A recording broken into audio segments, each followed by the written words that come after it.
Okay, so welcome to the 9th lecture. Should be actually 9. I think the 8 is typo. It should be 9th lecture. Welcome to the 9th lecture on natural language processing with deep learning, and we didn't finish. Do you see like what's on the wall up there? I just saw it last time. I mean, it's okay. No worries. Just go ahead.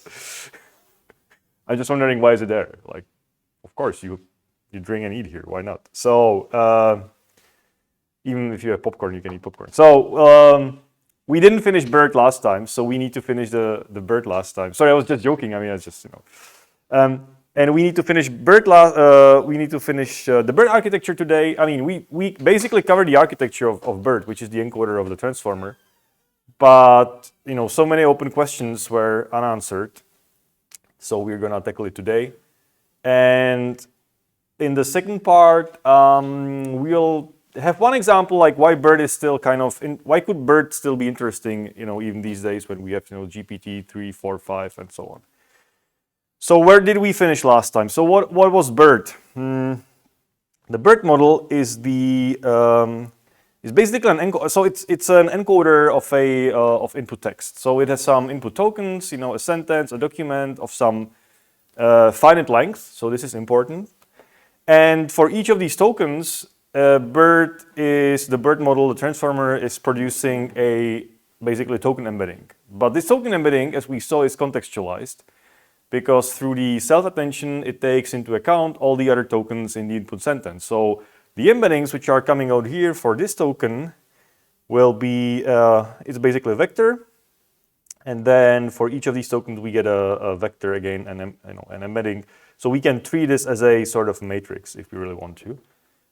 And what can we do with this matrix or with this token embeddings? Well, whatever we want to do. So typically classification tasks. So we put some further layers on top of that, and we can run, for example, a classifier, so a prediction, or we can take two sentences. So we will see all the details today. So, but basically BERT is producing contextualized token embeddings. So this is what you might remember from last time, we just refreshed today. Okay, so this is the BERT. How exactly it looks under the hood is that we take a sequence of input tokens, which we transform. So we have a text, basically, which we need to tokenize somehow. And how exactly we tokenize it is by using what? I mean, how do we tokenize text? Better than just white spaces. Remember, like something better than just splitting by white spaces. How do we tokenize text? Any idea? Okay, I'll give you text and you can, yes? Some kind of engrams is close, but not the answer. I mean, so what can you do? Like you can split text by white spaces into tokens. Where's the problem with these tokens? If you have a language which is like rich on morphology, you get like long tail vocabulary. So what you gonna do instead? The problem. So how can you solve this problem?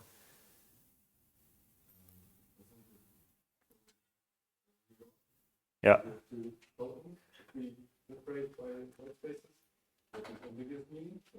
So you're going in the other direction. You would say like maybe two tokens together should be one entry in the vocabulary. And I would actually say let's go the other direction. So what could be the extreme? Like the extreme direction of tokenization would be what? Say again? Or byte, even like byte.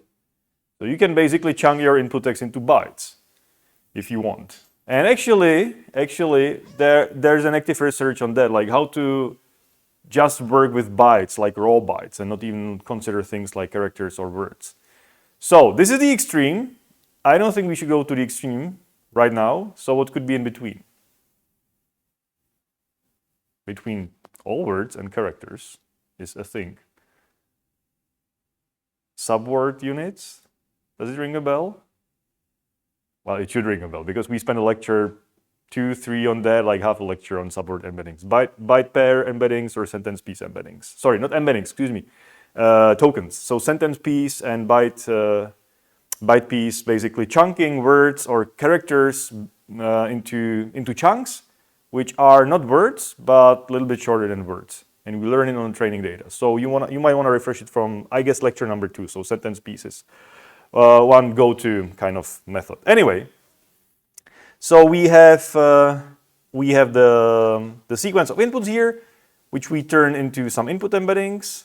So the input embeddings for BERT, we had basically the standard embeddings for each entry in the vocabulary, and then we had something very special for BERT.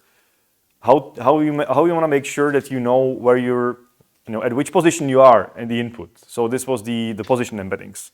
So we had input embeddings for each token and position embeddings. And then there was this transformer encoder layer, which was this complicated self-attention thing with residual connections and stuff like that. And there's a couple of those, like 12, for example, and then there's the file wire. Okay, so this is what we had in the last lecture. So basically, it's a deep architecture, like a deep network, and there's one block which is repeating itself. It has different parameters, every time, every depth, but the architecture stays the same. And we also ended up in this full algorithm for, how this BERT computes its output, basically. So we discussed this in very much detail. I'm not gonna go into this right now, but this is just a refresher. So what we did last time. Okay, so this was BERT, but we talked about the architecture. We started a lecture last time about, with saying, okay, when there is a thing called transfer learning, so you can, or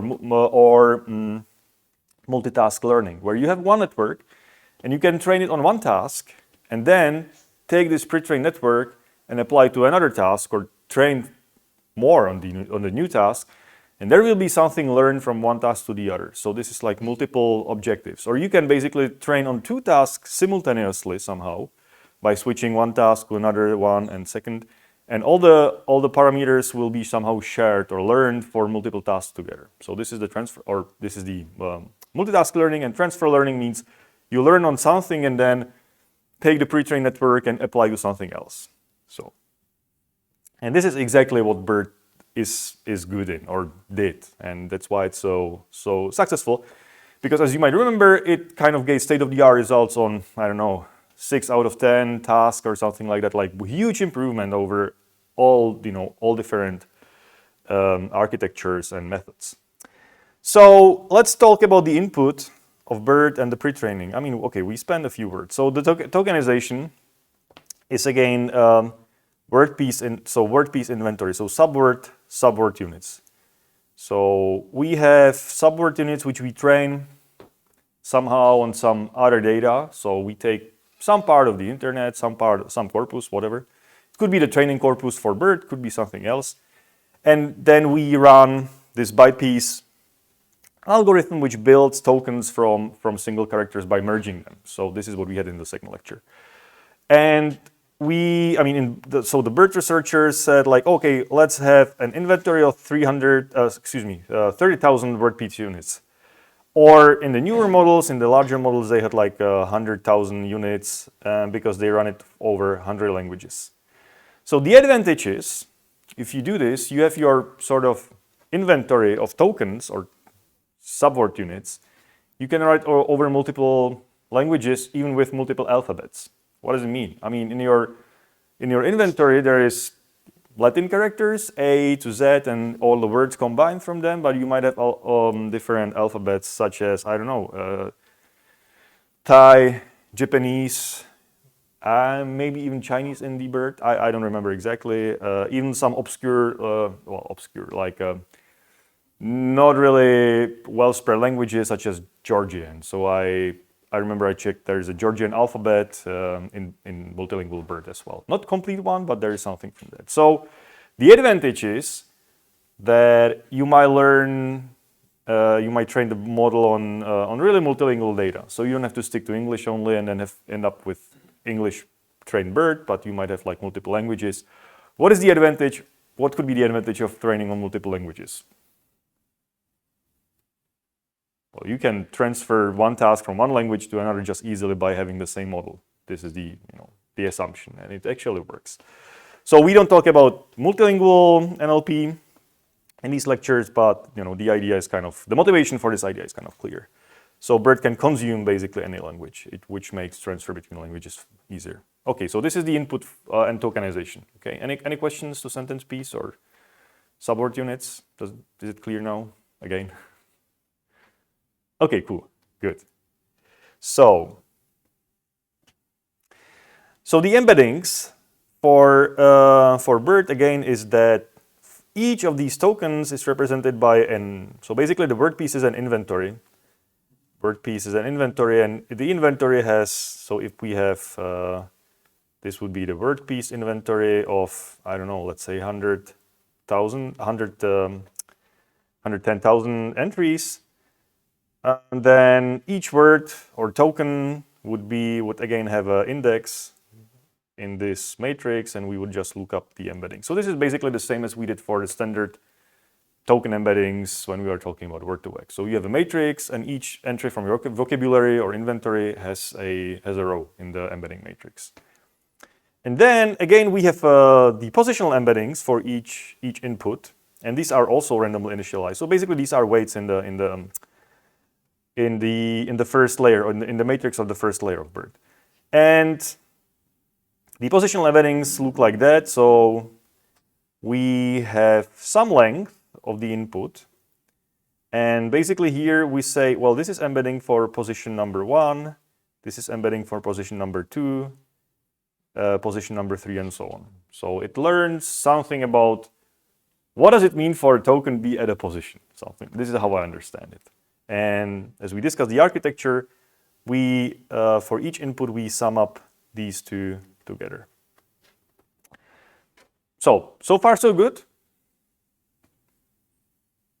Okay, so discrete, the main idea of using embeddings for the input is like you have discrete things.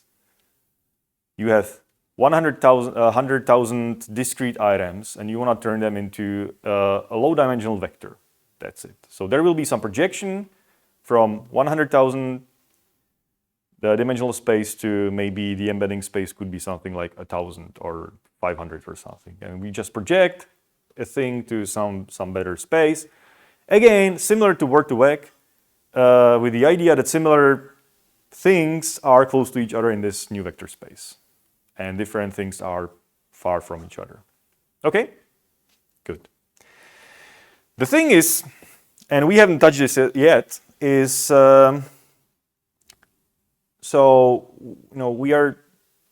because we're just multiplying matrices here, if we think about this transform encoded layer, so it takes a fixed size input because everything here is fixed size. So there is nothing which could take a different number of tokens each time. So this input for each of these blocks is basically the same length because there's just matrix times matrix multiplication. There's nothing like, oh, if the input is shorter, then I have a different matrix. Or if the input is longer, I have a different matrix. There's just one matrix which multiplies the input, so there's one projection, which means it's the same as in the feed-forward network. The input has to always have the same size. Is it an advantage or disadvantage? I mean, we're talking about feed-forward networks a couple of lectures back where we said like, yeah, you have to somehow, if you have text which have different lengths, you have to turn it into text with, or a vector of the same size. And what we did was back of words. Then we said like, well, it's actually bad. Back of words is bad for many reasons. So let's use recurrent neural networks because recurrent neural networks, what they can do, what RNN can do, what can it consume? RNN. What? Yes. Sequential data. Sequential data, yes, but what's the special about the sequential data which RNN can consume? Because sequential, like you take a token, then go to the next state, and then you consume the whole input. But what's so special about it? So there's a recurrent thing. So what makes it special? Yeah? Yeah, you pass information from one state to the other, that's correct, yeah. But something about the input makes RNN kind of interesting for NLP. The length can vary from input to input because you just consume the next token and you just make a next recurrent step in your network. So you can consume input from one token to 100 million tokens theoretically, and it's okay. So the network RNN will accept it because as it works, you just go to the next input, and you have the hidden state and do the same kind of weights and same thing for the next input. And then you go to the next. And then if you finish, you finish. If you have next tokens to input, you just process them. This is RNN, but it was sequential so that we say like, well, it doesn't scale well. So now it seems like we're going in circles back to a fixed length input. Like, now, why should we just take fixed length input and get rid of the advantages of RNN? Well, it's speed. So we make compromises. We say here in BERT, for example, in the original BERT, that, 512, it's a very weird number, by the way. Why 512? I don't know. Arbitrary decision. Just as big as possible as it fits like GPU, something like that, I guess. So 512 input tokens is enough, or must be enough, for taking any input. Like the maximum input length will be 512. This is the modeling assumption of BERT. And actually, this is the modeling assumption of any transformer. So I think if you're using ChatGPT or whatever, there's something called context window. And you know that you just cannot copy paste the whole internet into your chat because it has like just a limited context, like how many tokens it can consume at one time. So I don't know how it's ChatGPT, but like the current large language models have the context size of thousands or 10,000s of tokens. But it's the same principle. It's limited. It's not unlimited. It's limited because there is a fixed matrix which takes the input and do the computations in the attention. So now it seems like 500 tokens, it's small, but it's 5 years ago. So GPUs were smaller and the compute was kind of not there for doing large contexts. So this is the advantage. If you have longer text, what do? Just cut it. Say like, okay, 512 and then cut. There's nothing else. So if you work with, where could this be a problem? Like working with longer texts, any idea? Like where you want to classify things which are longer than 512 characters. Where do you run into troubles? Give me an example. Give me a task where it won't fly because of the length.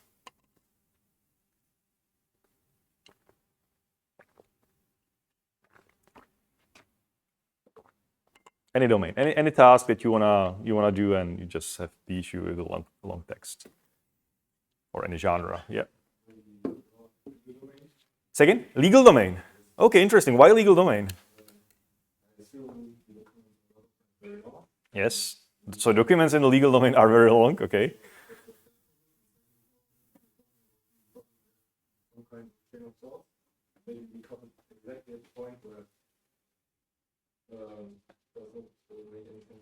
Yeah, so exactly. This is very, very concrete, and really the example is legal documents. Exactly, because if you work with court decisions, they tend to be long for a reason, because depending on the court and depending on the circumstances, but typically court cases are really longer than 500 characters, because lawyers need to make money as well by writing things, I guess. No pun intended. But anyway, these are long because you have to explain the reasoning and the arguments. So if you want to do like classifying, for example, legal decisions or court cases into one of the category, for example, can I predict a violation of any article of human rights given the circumstances of the fact? This is a very clear task. People have been doing this, and my group as well. Then 500 tokens is not enough to fit the whole legal document in there. So you just have to cut it, and then you lose information. So that's bad. So this is one example, and there could be others, like and of course, if yes, you have a question. Why? That's a good question. We will see later. This looks like a magic. Like, why should we have a special token CLS? What does it even mean? So make guesses. Make a guess what CLS could be. Like, I'm curious. Like, make a guess for yourself what the first token, which we just insert arbitrarily in the beginning, what this could be about. Because then, let me just finish here. So if you cut, then you fill. If you have shorter document, you fill the rest with the special pet token. It's like typically zeros or something. So you have to have a full 512 input length. And if it's shorter, then the rest is just zeros. There's two special tokens. One is the CLS, and we'll talk about it later. And if the task involves two sentences, for example, natural language inference. So what is natural language inference again? So we have two sentences, hypothesis, text and hypothesis, and this is a three-way classification saying if I see the text, is the hypothesis true? So there is an entitlement or contradiction, or it's just neutral. So this is the NLI task. Lecture 1. And if the task is, for example, natural language inference, where you have two sentences and you want to reason about them, you put a special, you basically concatenate these two sentences after each other and put a special token sep in between, which just means a separator. So you have an input, there's a separator token, and there's the rest. And special, okay, there's also one extra thing which I haven't seen then like lately, but in the original BERT there was also segment position embedding. So there's an example on the next slide. So overall, here's an example of the BERT input. Can you read it? Okay. So the input would be my dog is cute, is the first sentence, and he likes playing. Okay, so what we might see here is interesting things. So first, these tokens are subword units, but they tend to correspond to actual words. So it might be just by pure coincidence, or just this is how the word inventory was created, or this is just made up example. I don't know. It might be just made up example. Because here we see that playing was split into two subword units, and even like again nicely in these ing suffix and the root of the verb. So this is the input tokens. Then for each of those, obviously, we have, and there is a special CLS token and the special separator token. For each of those, we have again the token embeddings. So this is what we talked about already. We have the position embeddings starting at 0. Okay, why not? It's even better. And then there's also segment embeddings for which we haven't talked about, but basically we have two segments. We have the first sentence and we have the second sentence, which we say it's A and B here. And it means for each of those, we have one special embedding for A. So it's basically saying, okay, this context or these tokens are coming from the segment A. And we have it for B as well, and saying like, okay, this is coming from B. So I don't actually know whether it's play any significant role in BERT, but that's what I introduced. But absolutely, what we still do today in GPT models is token embeddings and position embeddings. We need them. The segment embedding seemed like just one arbitrary thing for BERT. So this is the input and how we represent it. Any questions? So what do you think the CLS could be? Huh? Since it's at the start of the sentence, it might be like classifier. CLS could be like classifier. Okay, it tells something. Yes, you're onto something. Yeah. So we'll see later exactly. Okay, so now we have the input to BERT, and then so we have the architecture covered. We know it's a transformer. There's attention and layers and things like that, and it can create contextualized embeddings for each token. We know how to represent the input, the tokens, how we split the text. And now we have to go back to the original idea of transfer learning, or so-called like pre-training the BERT model.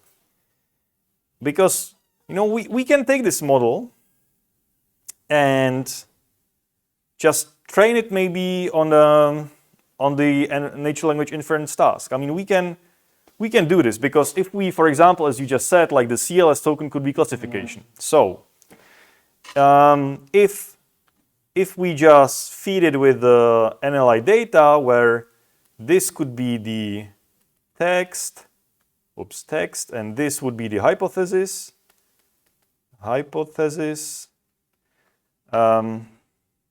then we can just, and here it would be, is this entitlement or contradiction? I think this is neutral, because these are just, this could be the label. We can just train the model in supervised manner just to predict the label given to two texts. We can do this. But now imagine, like we have, so SNLI corpus have something like 500,000 pairs of text, so 500,000 examples. And this model the BERT model might have millions of parameters or 70 million parameters. So then the model has way too many parameters to be just trained on 500,000 examples. I mean, you could train something, but it won't just work like just in the supervised training on this one task. So we might think about like, can we somehow pre-train these things, all these layers and all the input embeddings? Can we train it on some other task? And then after these other tasks, we just go back to our actual task, which could be natural language inference, and then train it farther. But kind of the model has learned something. So basically the idea of transfer learning.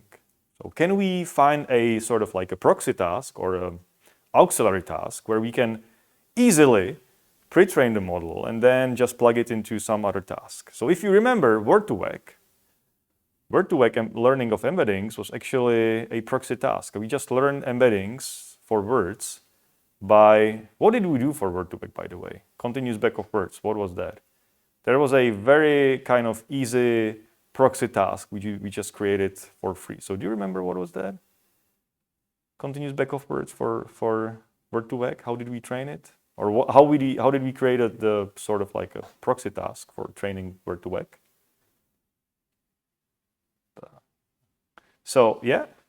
I think it was we had a mix, and we only looked at a piece of it, and then we tried to predict the next word. So you're into something. So we take a piece of text, then we try to predict something. So like the next something, next word. Next. Almost. This was like the language modeling thing. I mean, in language modeling, you're predicting the next word. No, we said like, well, get rid of like language modeling. We can do something even like easier. Predict the next character. Well, we didn't look into the future. We just looked somewhere in the middle, because we took words before and after, and we are trying even not to predict the word, but something else. Yes. Well, classification is everything in deep learning. Yes, it's all classification. Like there's a.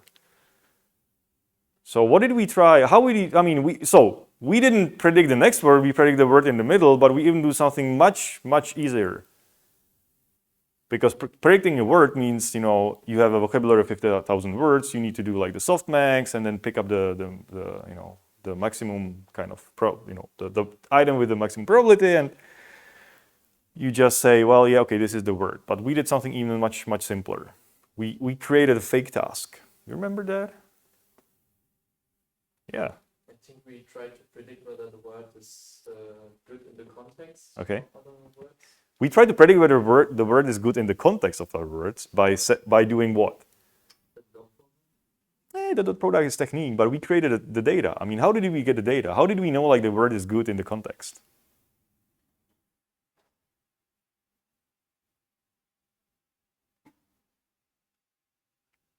I think we took a random word. Exactly. We had a word which was correct in the context, and then we say this is a positive instance, and then we say like, oh, and another random word just plugged in, which isn't coming from this context, is a negative instance, and we just turn it into binary task. So we're saying like, what is the word here? Is it like the correct word or not? And through this kind of very simple, not arbitrary, like auxiliary task or proxy task, we learn great word embeddings, Word2Vec. So we can do something similar in BERT, because the idea is kind of makes sense, because you just take unlabeled corpus and just pre-train your network and then plug it into something else. The same idea, or very similar idea, is also used in BERT. So what we're gonna do here is actually two things. And the first thing is something like in Word2Vec, very close. So we're gonna prepare two auxiliary tasks that need no label data. I'll get to that later. We're gonna mask one word in the input. So for example, here's the sentence 1, sentence 2, and then there's a word which we somehow mask it. Like we say, oh, the word is unknown. We like take it away, and we will try to reconstruct what the word was. So if the word was something like dog, and there was some context left to right, the model will try to predict what the word was. This is basically the same like predicting the missing word in the middle. Like not even, so we didn't simplify it to whether it's the correct context or not, we just predict the word back. So something like which you mentioned. So we're gonna predict which word was missing in these contexts. This is the first task. Like it's called masked language modeling. Well, is it masked language modeling? Yeah, you mask something and you try to predict. But here again, we can look, we have the previous context and we have the future. So the BERT encoder has the full sentence, the full input, and it can look to the back and it can look to the future to predict the missing word. So why is it interesting predicting the missing word? Well, because while training for this prediction task, it learns all these parameters in all the network, and these parameters will then be useful for learning good embedding representation for each token. It just will learn better token embeddings. This is the same idea as in word2vec or in a language modeling like with neural networks. It learns good representations of things which you plug in. Yes? Like the weights and biases of the BERT model. So the BERT model,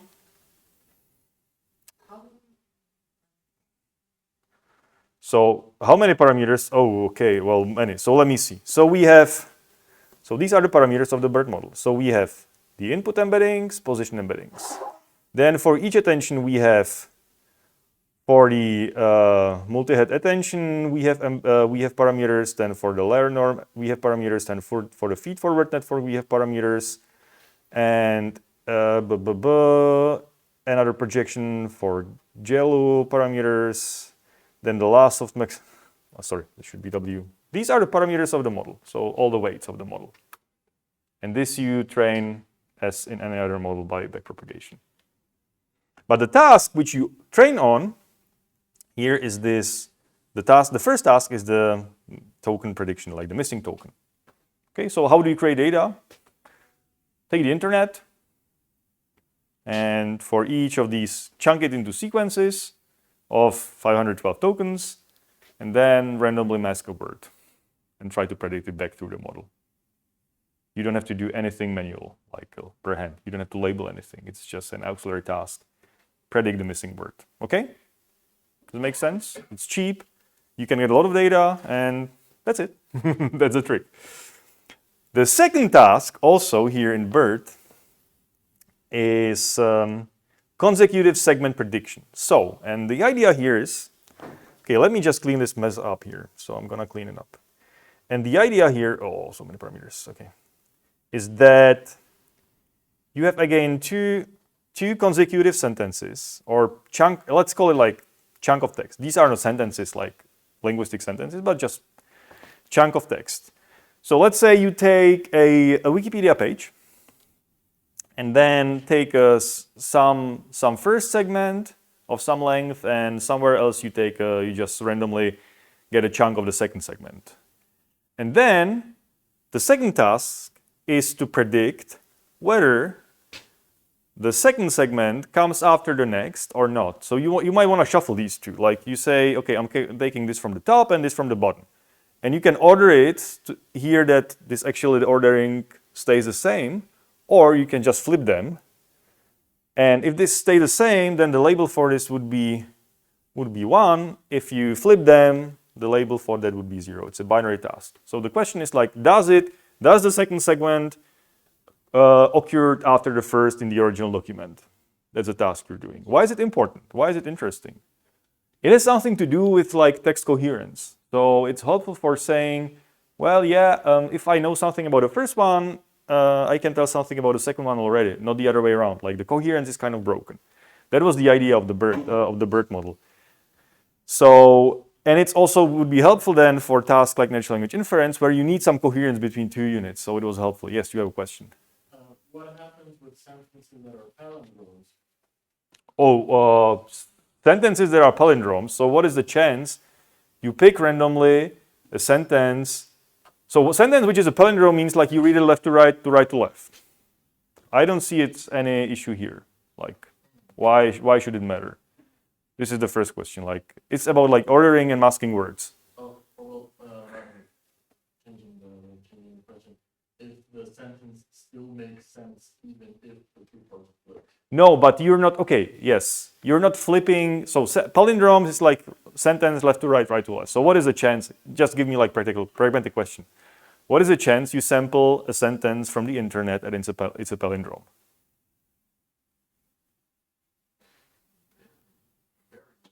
Yeah, so the problem doesn't exist. I mean, theoretically, you can reason about these things, like what does it make sense and stuff like that. Like, but palindromes are just so obscure, rare things that you rarely see them in the training data, or they just don't play a role in a way. If you have two segments and flip them together and it still makes sense somehow, again, what is the chance that you have two sentences or two chunks of text, and if you flip them, it still somehow makes sense? Also smaller than the other way, because language is written left to right and it's a linear kind of thinking way. It turned out basically the segment prediction, the consecutive segment prediction, was later kind of abandoned or ditched for well, it doesn't play that much big role as the language modeling task. So it's not that really important later on. But in the original BERT, they had this for many reasons. Okay, does that answer your question? Good. Any other questions? Okay, cool. So we have these two auxiliary tasks. And how do you wanna? Okay, so now we see here that a special CLS token here is, it has its, of course it's a token, so it has its contextualized embeddings, and we use these embeddings of the CLS token for doing this prediction. So it's a classification token. So who said it's a classification token? You were right. Anybody else thought it's a classification token? Something like that? Yeah, CLS, like it's. What else could it be, actually? Could be anything, but it's turned out to be classification. So then we use this embedding, and only this embedding, for the task prediction. So how do you turn embedding into binary task prediction? Projection to one dimension, so linear projection and sigmoid, and then you have your binary task. So you have this one embedding, and then you have there's a projection to one dimension and sigmoid on top of that, and you have this task predicted. And basically you train, when you pre-train, so we call it pre-training, but basically it's again still supervised training because you have your label data. You just made the labels automatically from plain text. And when you start pre-training the BERT model, you might want to start, this is like a arbitrary design choice. How do you want to exactly do it? But typically you might switch between these tasks. So train for the next token so missing word prediction for a while, then switch to next segment prediction, or I don't exactly remember how they did it, but there could be some techniques which were better than the others. But basically you train on these two tasks somehow, together or not together, like not in parallel. Well, actually you can do this in parallel. Actually, you can you can turn this into one loss and you can just do it at once. Why not? That could work.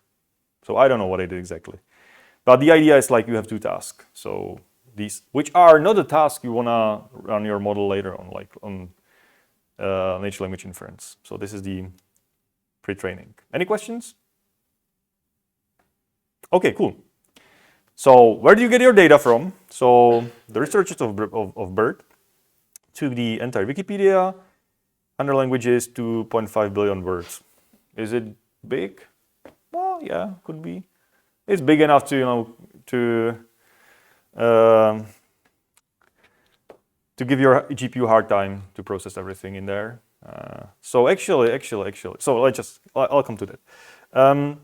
And to generate a single training instance, we sample two segments, as we said, like two segments from one page. The max combined length is this limiting input context of word piece tokens, 500 something. And then for task, we replace the second segment randomly in 50%. So the flip, first segment or second segment, like you throw a coin and just say like, let's keep it like that, or just flip them. And then for task one, we choose 15% of the tokens. And so we choose some fraction of the, like 1/10 1/8 of the tokens, and with some probability replace them with a mask. So it looks complicated, but basically you replace some of your input tokens with a mask, which you want to predict back. So this is how we created the training data. Okay, any questions? Cool, yes? How did they consolidate to 512 word piece tokens? So how did they what? How did they determine that 512 word piece token? I have no idea, like a random guess somehow. I mean, so you have to make a trade-off between how long you're, what is the limiting factor? You have to ask the other way around, like, what is your limiting factor? Always. What is your limiting factor when you do these things? What is limiting you? What is the hard limit you have? The only hard limit you have. If you're Google.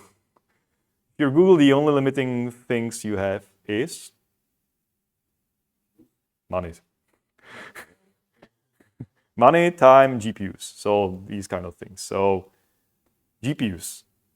Your actual memory, your RAM, which you can like put on your GPU. So you might stack GPUs together, so it gets more expensive. And if you want to run it for half a year, then it's getting really expensive. So you have to you have to make a trade-off. So what you do is that like, okay, so I can have like 24 layers of BERT, but then it won't fit my GPUs, so I have to make the context smaller. Or I have the BERT kind of shallower, but maybe more context, but then maybe it's just too big the context to learn something. So like art of finding things.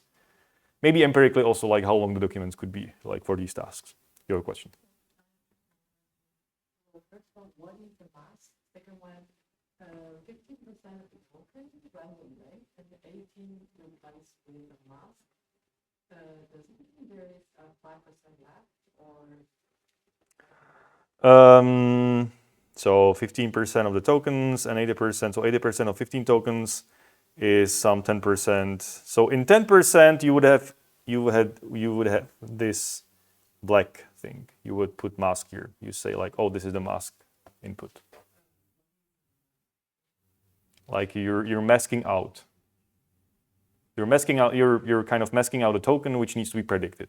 I think I have the algorithm later on where it will be really clear what the mask is doing. So stay tuned. I mean, we have the actual algorithm.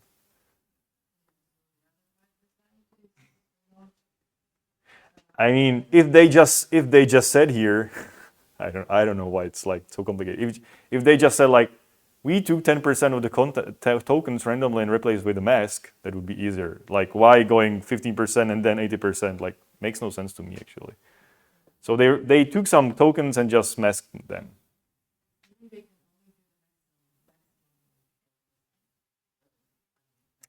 So what I'm suggesting now here. Do I have the link to the paper? No. Jacob Devlin et al.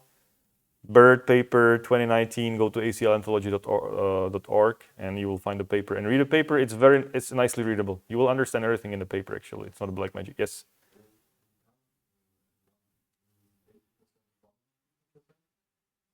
I guess so. Yes.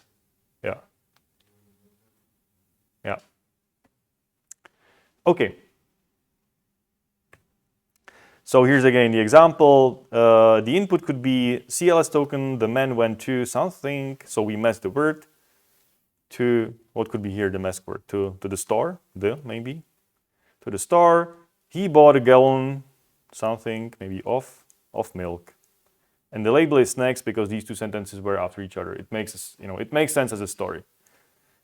In a way. And here, the man went to the store, again, the man went to the store is the mask word. Penguin, I don't know. Penguin are flightless birds. I don't know what actually is the mask here. Penguins, maybe, are flightless birds. But the label is not next because this is like a random sentence, so it's something like from other part of the document or the input data set. Okay, so this is the example. Any questions? Does that make sense? I mean, we don't show the padding. The actual segments are longer and not necessarily just a sentence. It just spans. But it's just to exemplify how the input look like for the BERT model. We have this. Okay, so here's the actual pre-training of the actual algorithm of pre-training, and it's just nothing else as stochastic gradient descent.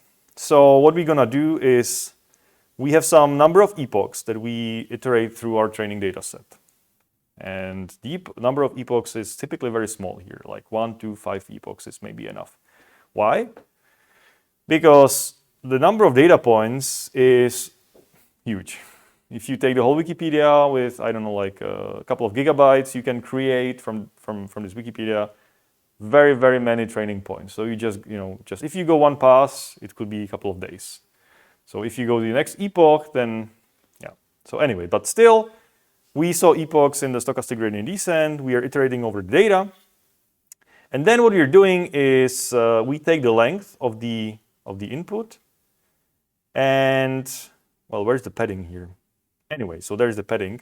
But anyway, for each token in the input, we replace the token with the mask token with the probability, with some probability p masking. Otherwise, we just keep it. So this is, basically simplifying like 15% and 80% of them. We just have a probability of replacing a token, and we just do it for each token. Just randomly throw a coin, or not a coin, throw the, with some probability you replace or not. And then we also keep a set of these indices of the mask tokens. So we keep where in the input we had a mask token. I have the example on the next slide for that. So this is the input. Then the input is this fancy X with the tilde. Then we run it through the transformer. So this is the BERT, like all these layers, all these things, and we get a matrix, which is basically for each token, it's a vector, and the vector is of the size of the input vocabulary of the inventory of word pieces. Because what we're gonna do, it's a probability distribution over a vocabulary, which means it's trying to predict the word itself exactly. And what is it doing? It's trying to, here in this kind of loss, it's trying to predict the reconstruct by taking a loss on the masked word. So for each of the masked words, and we go to the details later, for each of the masked words, it's computing the cross entropy loss. And if the word is predicted like correctly, then the loss is minimal or zero. If there is a misclassification, of course, there's some signal, and this is how we kind of trying to backpropagate through the network, because we compute the loss over the parameters, and then what is this part again? What is this? What is this symbol? This thing.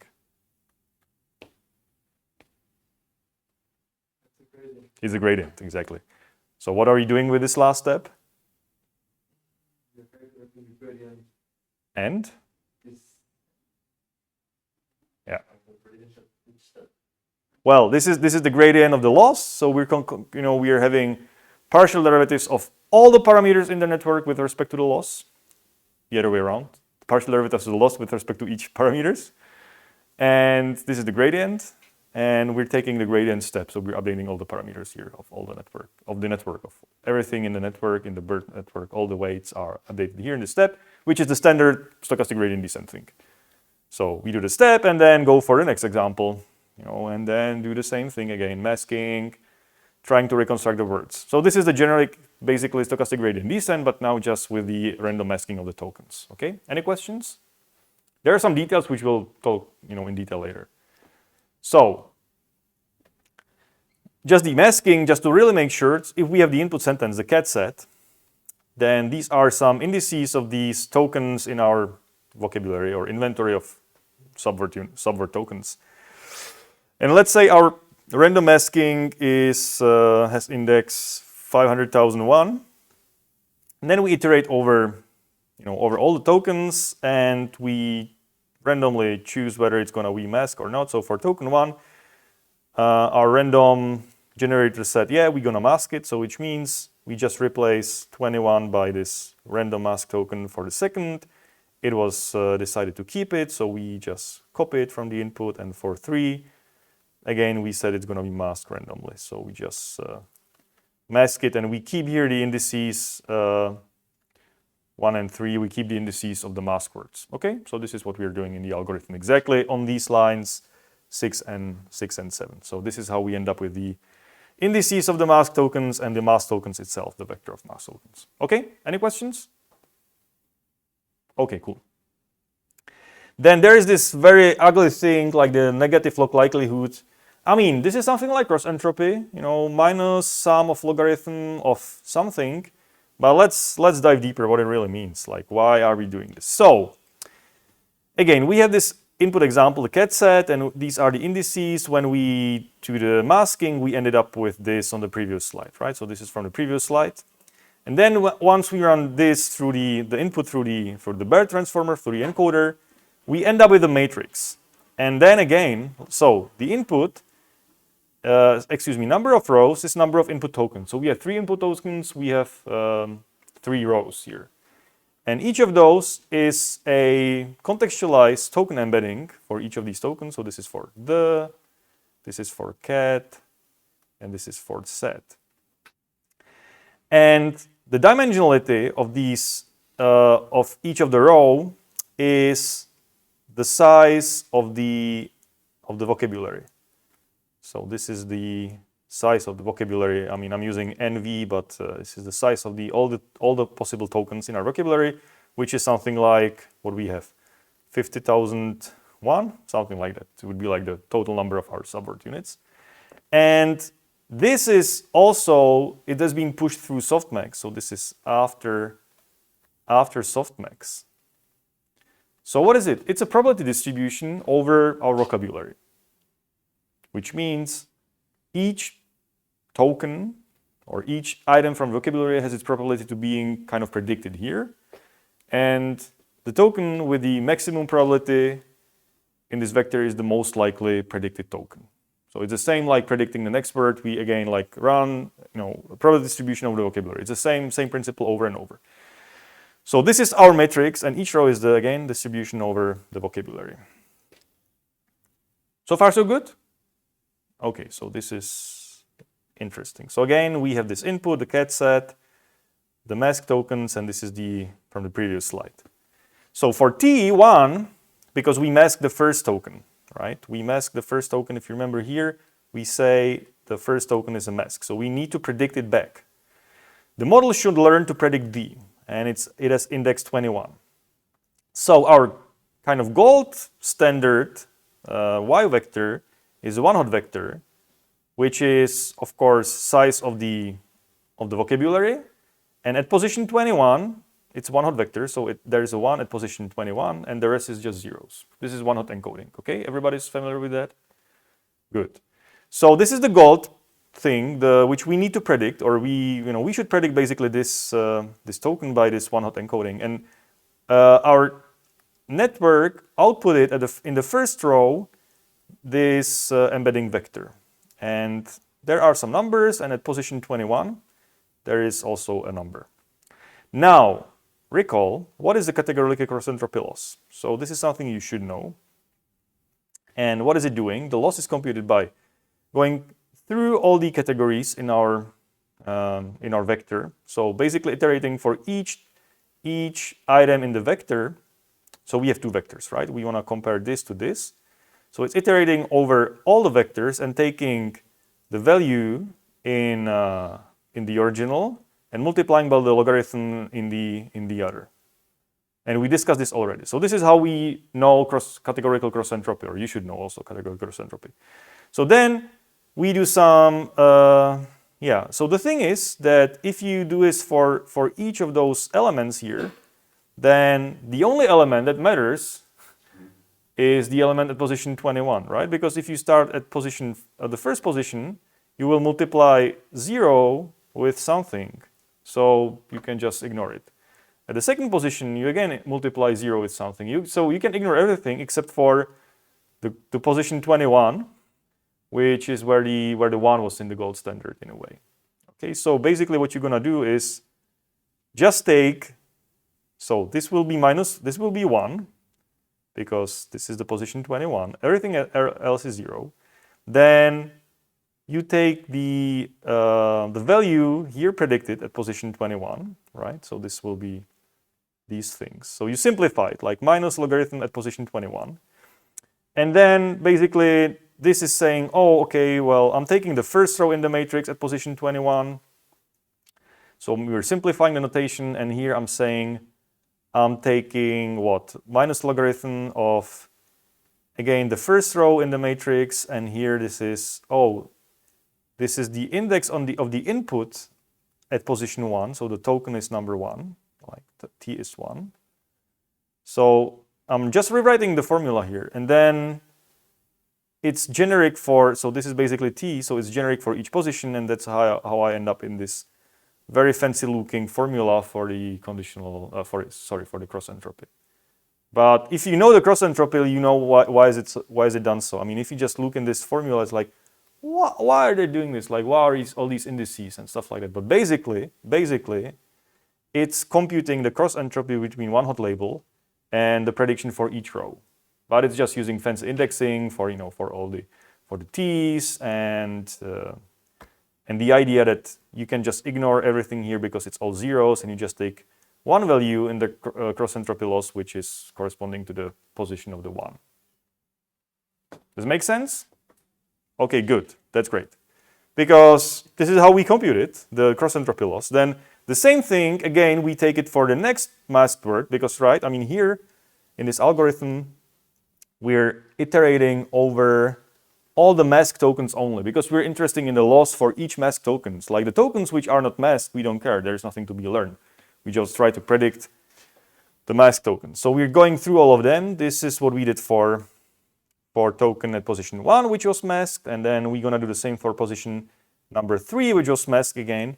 And again, I'm not gonna go through the details, but just do it by your own to understand how we end up with the same formula again, which we use. But if you propagate it for this particular position, t of 3, and this particular ID, you know this is basically computing the cross entropy loss. So you can do the details on your own. So for each of the masked token, we have its loss.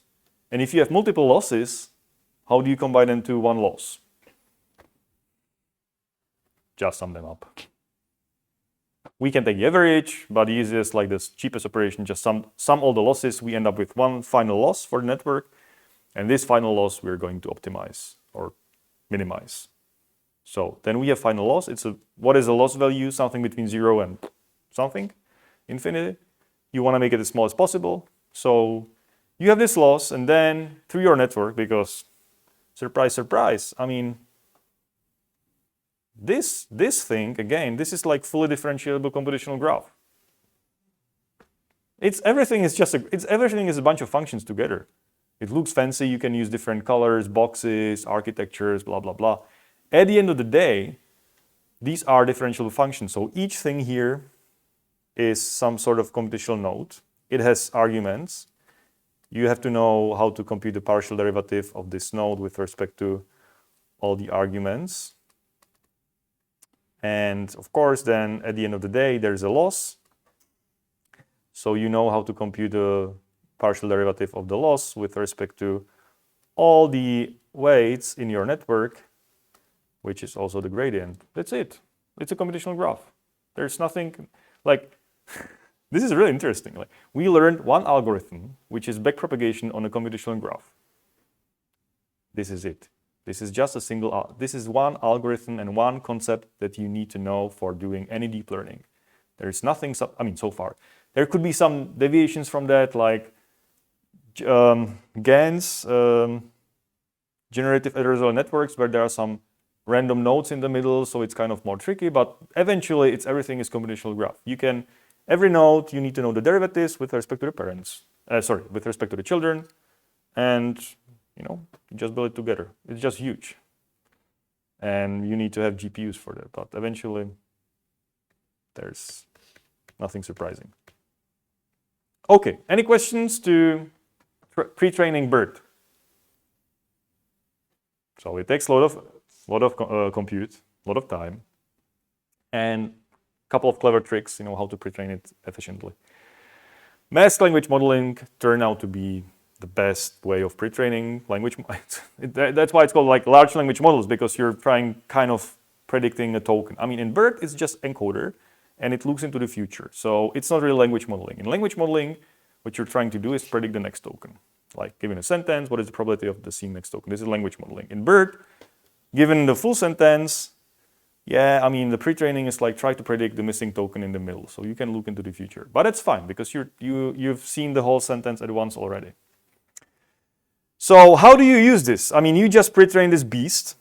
Like you just pre-train all the weights in this thing, and you can just now forget about all these auxiliary tasks. You have a thing which takes input, or two segments in the input, and generate contextualized embeddings and one special CLS thing. What you gonna do with that? Now you wanna use it, and that's where fun starts. So now, if you wanna do, so it can basically do several different tasks at once. You can represent, so for sentence pair classification tasks, for example, SNLI, Stanford Natural Language Inference, or multilingual NLI, where you have text and a hypothesis, and you want to classify this whether it's an entitlement, contradiction, or neutral. What you're going to do, you plug it in your BERT model, these sentences, with the separator in the middle and the special CLS token. And then you use this CLS token embedding, run it through, project it into maybe using softmax, so linear projection and softmax, and basically build a like single layer classifier on top of this. And you predict the class for all these tasks. And the thing is now, like we call it fine-tuning. Fine-tuning. So you have this huge network, I don't know, like 300 million parameters, many layers, very complicated thing. And it's pre-trained already on this mask language modeling and this next segment prediction. And you have your task. So now you do the basically transfer learning. So you can train the full model on your task. So you take the NLI and you just do the standard supervised learning backpropagation thing, which means you update all your BERT model on this task. So you update all these layers, all these parameters, you just train it on the task which you want to solve. But you have more options. You can also say, well, because what's the disadvantage of training the full model? What is the disadvantage? There is no distribution in test and validation data. No, I mean I mean, test and validation data is a separate problem. Like you have to make sure you have training, dev, test, but this is like generic machine learning thing. I mean, you have to make sure that everything is fine. But what's the disadvantage of fine-tuning the full BERT model?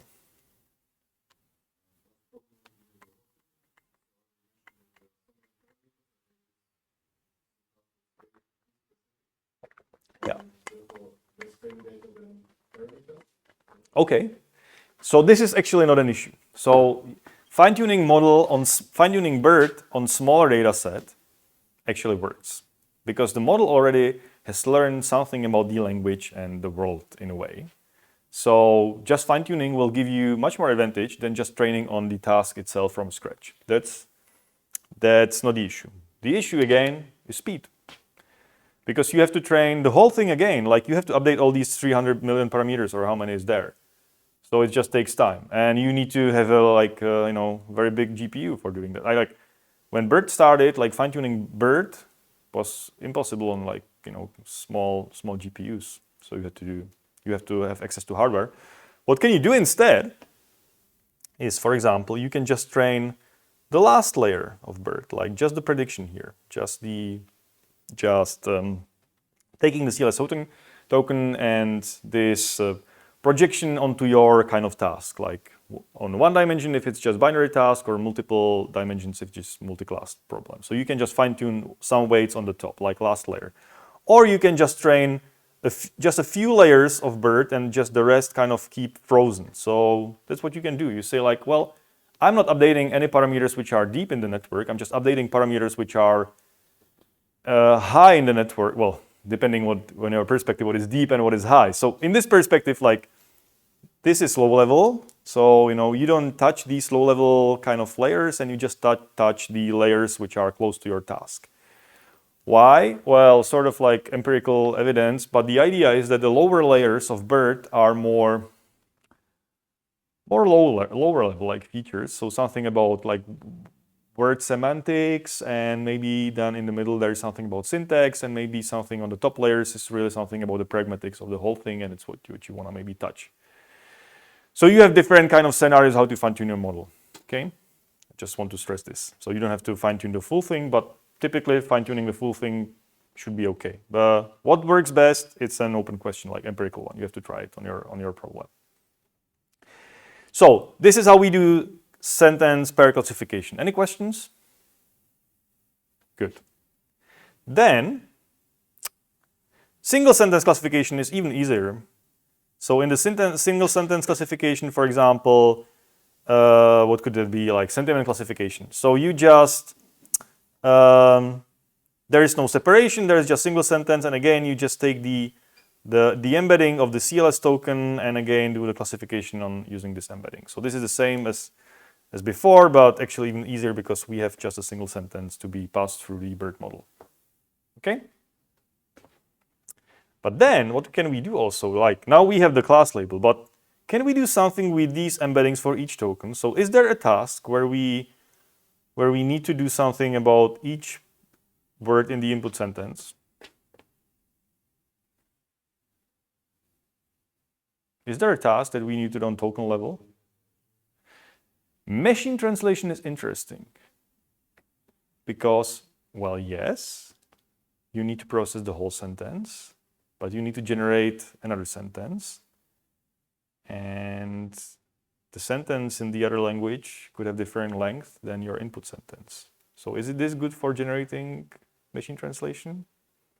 Not necessarily, not really. So is there something else that we want to do something about each token in a sentence? Maybe classify if it's a noun, a verb, or adjective. Close enough. So it has a name. I think we had it like a couple of times. So what is it called? I mean, this is a task. How do you call this task? Oh, come on. I don't know. I mean, come on. I mean, we've been here for 3 months now. So what is this? Exactly, part of speech tagging. So part of speech tagging. Remember this. Okay, part of speech tagging. Anything else which we like similar like part of speech? You don't classify known words, but something else? Come on. Go. Like, seriously? Thank you very much. Now we can go for Christmas break. So, yes, NER. What is it? What is NER? What is it doing?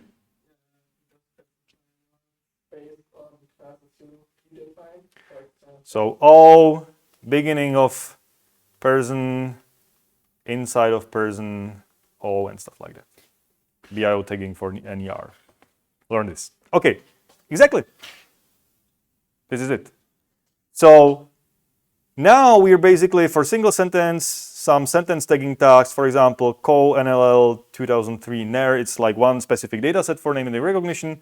And now you can basically use these embeddings for each input token or subword unit and classify it into one of those classes for name and recognition or part of speech tagging. And it will work better than just doing RNN on everything before because it learned quite a lot about language. So it's really a powerful model. So you just fine tune it. Maybe you just fine tune a couple of just the final layer here, just the projection layer. You freeze the whole BERT model and it will just give, it will give you advantage of any other models. So look at this. We can do single sentence classification with the same pre-trained model, so we can fine tune it. We can do two sentence classification, so something where you need relationship between two sentences. And we can also do like token level classification with the same pre-trained model. You have one pre-trained model and you can fine tune it on 11 or 12 or any other different task, like types of tasks. And it will work because the transfer learning is just so powerful here. That's pretty cool, isn't it?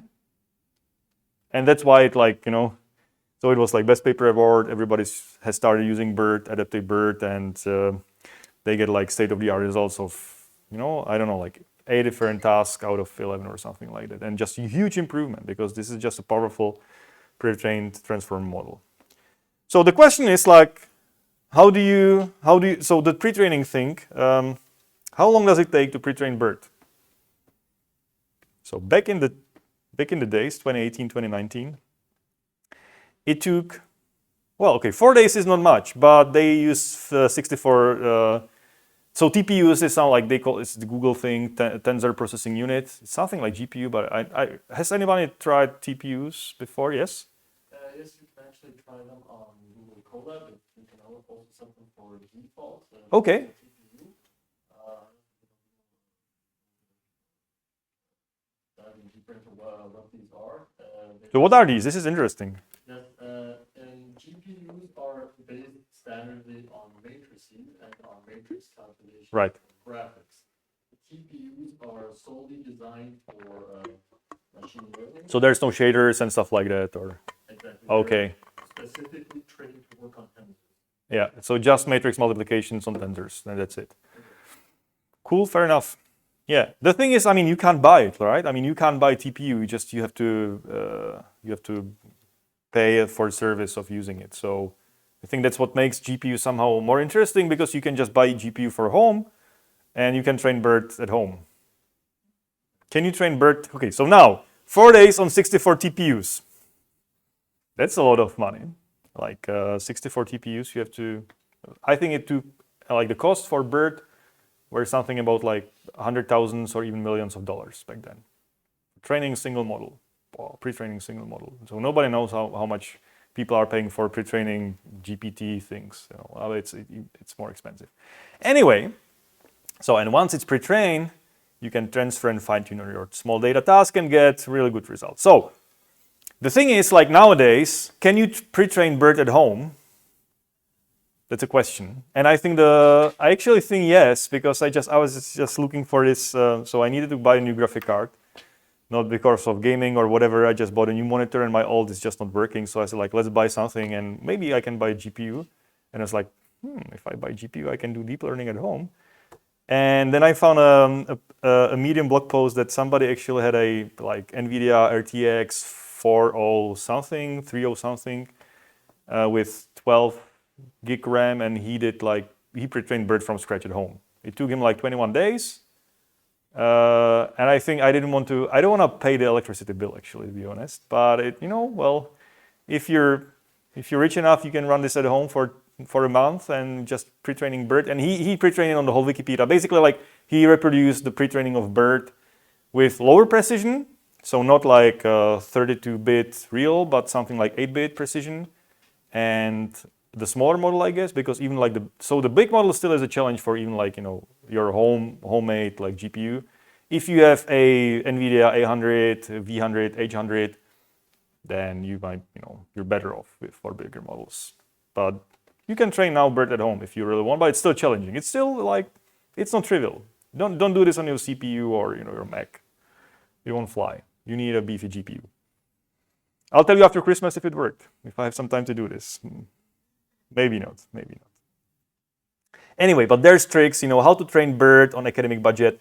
A couple of tricks, and people really spend time how to simplify the thing, how to make it faster, how to make it smaller, that it still gets competitive results. So if you're interested in that, like this is one of the cool papers. And as I said, on the internet, there's a couple of resources on that. So far to BERT. So now we know how it works. What do we know how it works? So there was a very cool paper from Anna Rogers and others in a transaction of ACL, a primer on BERTology. And I highly, highly recommend to read this paper. It's really accessible. There's a couple of nice graphics and a couple of trying to explain, how things are. I mean, remember, this is 2020, so things have changed in terms of explainability. So can you explain how BERT works? But still, it's a really, really great starting point for if you want to understand more about transformers and BERT especially, and what these different layers could be doing, and how can we prompt it, how can we kind of explore more in detail why this could work. The why question is the toughest one. Like nobody really exactly knows. But this is a cool paper to read, so I highly recommend it. So this was the BERT and pre-training, and we still have 15 minutes, and I want to wrap up with more. The question could be like, why should I care about BERT? right? We have 2024, 2025 in a couple of weeks.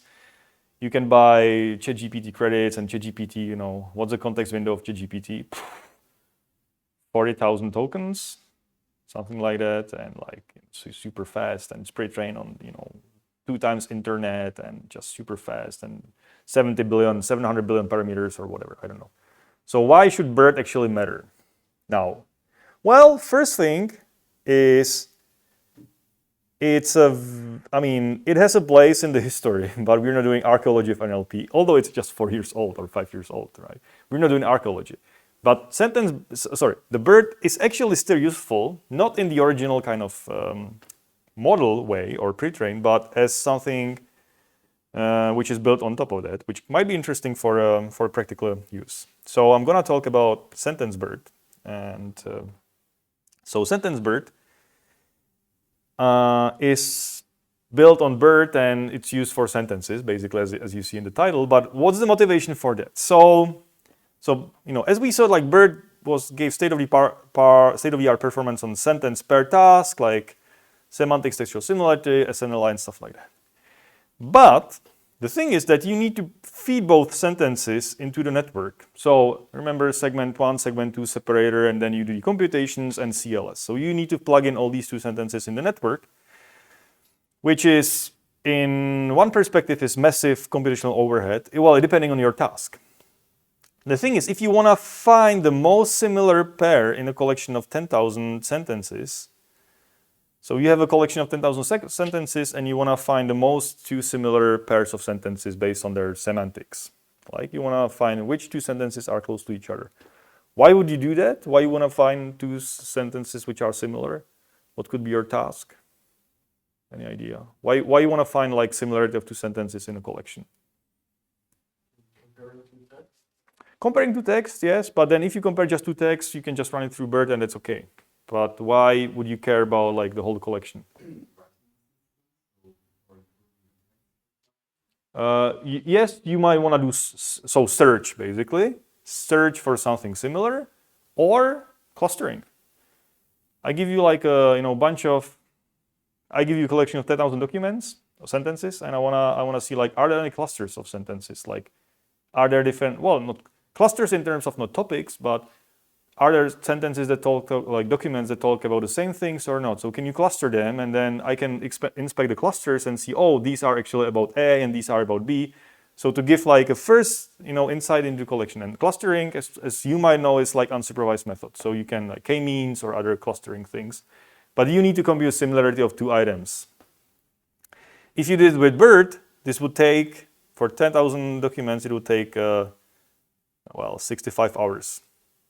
Maybe it was 2019, so now it could be faster, but still it's super overhead. So if you want to use BERT for some sort of semantic similarity search or unsupervised task like clustering, okay, I had it on the on the slides, like clustering, then BERT is not suitable for that. But still, you want to do that. So sometimes we just need suitable sentence embeddings. So for some sort of semantic clustering or semantic search, we map each sentence to a vector space. And we want to be that semantically similar sentences are close to each other. And it's basically the same idea if you know word-to-vec or word embeddings. 2 words are similar to each other in meaning if they have the vectors close to each other in the vector space. Like word-to-vec, 300-dimensional space, and ugly and bad could be close to each other than ugly and nice, for example. But now you're extended to whole sentences. But the idea is the same. Like 2 sentences which are similar should be close to each other in this vector space. So how can we use BERT for that? Well, there's 2 things. We can take the CLS token, because the CLS token has some information about the whole input, and we can use this as a vector representation, or we can take the average of the BERT output layer. So these are so-called BERT embeddings. So for each word, each token, we have the embedding vector, so this matrix, and we just take the average of all of those across one dimension, this dimension or the other, and we just have we just cram them together. Okay, I get it. we cram them together and take the average vector, and they just call it a representation of the whole input. So this is possible, but in practice, it's been shown that this is actually gives bad sentence embeddings. And these are often worse than just averaging static word embeddings. So static word embeddings, like you take word to vec, take embedding for each word in your input and take the average of all these embeddings to represent the whole sentence. And sometimes this is like a stupid baseline from 2011 or so. Sometimes it's better than using BERT, which is like just a more powerful technique. So this was the idea, I guess. Niels Reimer, so this sentence BERT, what I'm also referring to is that we were colleagues with Niels Reimers in TU Darmstadt. He's now at, he was at Hugging Face, and now he's at one of the other AI companies, whose name I forgot. I'm really sorry. But go to nielsreimers.com and you'll find out. He's leading researcher at one of these bigger companies now. And so they say like, okay, yeah, I mean, I just, if I want to do search or clustering, how can I use BERT for learning some better sentence embeddings? And the idea they come up with sentence BERT is, now looks simple, but why not? I mean, you have two sentences, A and B.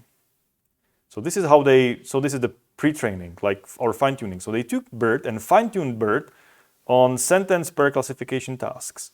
So they took SNLI, which is 500,000 sentence pairs, and multi-NLI, which is another 500,000 sentence pairs. And again, it's entailment, contradiction, or neutral. Then you take one sentence, plug it into your BERT model, and you take another sentence, and again plug it into BERT model. But this is not the same model. These are two different models. But what they have is shared parameters. So how can you do that? It's called also I think it's called Siamese networking. Siamese network, because of the Siamese sibling, something like that, which is like shared bodies. Well, anyway, so this is an analogy. But here, the idea is that these BERT models, each BERT model has a parameters, which is all the weights and all the matrices with weights, biases, and stuff like that. So two models can share the same parameters. Why not? I mean, you have to kind of be clever about how to code it up, but if you know your framework, you can use the parameters in one model and also in the other. So this is basically one big computational network, but you have two BERT models and they have the same weights. So in the computational graph, basically there's this sort of dependency from the shared parameters to the BERT. So far, so good? Okay. So what does it do? I mean, the sentence goes through BERT and you get this, here, the matrix of, for each word, you get the embeddings for each token. And here comes one operation, which is called pooling. Okay, so what is a pooling? You somehow turn a matrix into a vector. And what they did here is just they took the average for each position on all these vectors for each token. So they took the average. So basically you take the matrix and over the rows you take the average, or not the rows, over, I don't exactly know exactly. So either over the rows or over the columns. But you take the average and you get one vector. The idea is that these two vectors from both these operations have the same dimensionality. That's the idea. So basically, you run BERT, get a bunch of token embeddings, turn it into one vector, and you do this for both sentences, U and V. And then, what I did here is just concatenate these two vectors, U and V. So you take first U and V, and then this thing is what is this? What could be U minus V absolute?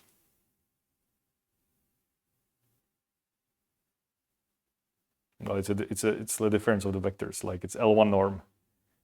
You take two vectors, subtract from each other, so you get a distance between them, and the absolute value is just the size of that, so it will be positive. Is it L1? Yeah, it's L1 norm. Yeah, it's L1 norm. Interesting, L1 norm. So it's the Manhattan distance between two vectors. Okay. And they concatenated these three together, so the first vector, second vector, and their distance, and multiply by a some linear projection, so some weights trainable. And the idea would be here, the softmax is classifying into like 3 classes, because SNLI is entanglement, contradiction, and neutral.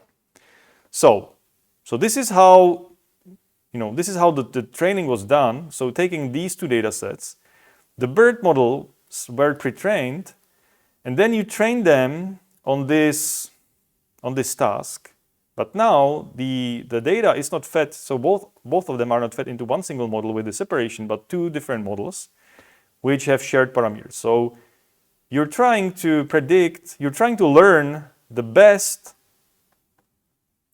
representation of these 2 sentences, such that if you concatenate and do the projection, you can predict, you get the task you want to solve. And you learn these parameters and you learn the parameters of BERT. So it's fine-tuning the BERT model through kind of a tricky supervised learning in a way. The idea is that once you train these parameters, you get much better BERT model. Then, so the BERT model, if you have it pre-trained with this sentence per classification, it creates much better embeddings for a single sentence. So then all these tasks, like finding most similar sentences, will work better. I'll just show you the table from the paper. So here's they evaluated SBERT sentence embeddings using the SentEval toolkit. So there are a couple of different tasks which you can evaluate how your sentence embeddings are working. It was sentence embeddings on different sentence classification tasks by training logistic regression and classifier using the sentence embeddings as a feature. So basically you get a vector, you turn a sentence into a vector, and then you classify, you run classification on this vector, or you can use this vector to compute some sort of cosine similarity with another vector to find how close to each other they are in the embedding space. And it turned out that there were a couple of other, so average embeddings, GLOF is something like Word2X, average fastest embedding. So all these average BERT embeddings, all these were kind of much worse than the pre-trained SBERT large. So it's by training in this kind of supervised Siamese network, it learned to do better single sentence embeddings than just using the BERT alone after pre-training. And the efficiency is interesting now. So for example, the clustering of 10,000 sentences with hierarchical clustering requires BERT about 65 hours, because we need to do 50 million sentence combinations with the particular algorithm. And with SBERT, they reduces this thing for clustering to 5 seconds, because you just compute very efficiently a sentence embedding, and then if you have the embedding, you do the clustering thing very efficiently. So you don't have to run 2 sentences through the BERT model all the time to do the pairwise comparison. You just compute 1 embedding for each sentence, and then just do on this vector representation, you do your clustering or whatever you want to do. If you're interested more in SBERT, SBERT is still being used as a good baseline for things in sentence finding similar sentences, and it's being still actively developed. So if you're interested in more, we had Niels as a guest in this lecture 2 years back, I guess. So here's the links to his talk if you're interested in more in SBERT. And I think we might wanna have some fun today with SBERT. So basically trying SBERT out of box and seeing like how can it solve a couple of tasks. And the API is very simple, so it's like more like fun exercise. But having said that, I think I'm through the lecture. So thanks a lot.